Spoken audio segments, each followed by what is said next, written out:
and Kurt from the band Nirvana are here. And you are a band that is also from Washington, but you're not from the, quote, Seattle area now, right? No, we live on the I-5 corridor. Kurt lives in Olympia, and I live in Tacoma. Because if you notice, it's like all these bands lately, with the Alice in Chains and the Soundgarden, you know, everybody's like, oh, the big emerging Seattle rock scene. I mean, when you guys started, were you playing clubs with those bands? No, we were playing clubs with like Mudhoney and Tad. Fluid. Yeah, and we played a show with Soundgarden in Olympia, like out in this park during the day. It was really neat. So when you guys started, I mean, like the bands like that you mentioned before, part of the Sub Pop thing, right. You guys were kind of an underground, didn't start in the, let's say, quote, rock and roll clubs. You were kind of playing like for the college crowds and the underground scene first, right? Yeah. And then it just crossed over? Well, that's where we got our start. It's like we were listening to Black Flag and MDC, and we always were like into punk rock and stuff.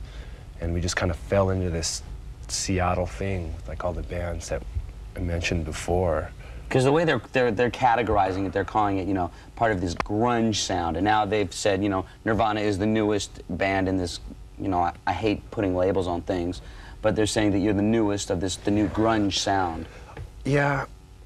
I'm starting to understand like what grunge is. It's like if you have heavy metal, it's like a lot of it's the same guitar sound. I think grunge has to do with the guitar sound. It does have kind of a fine title. It's grunge. Grunge is more organic guitars, like, you know, Mudhoney. They have their crazy sounding guitars, and Tad just totally growly, like a different sound. Growly.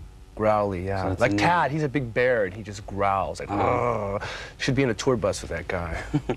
Now, we're about to play the video, which also happens to be the #5 Skull Crusher, which is a very good thing. And we'll play that, and then we'll talk about it a little bit later. Would you like to lead into it for us? It's Nirvana, Smells Like Teen Spirit.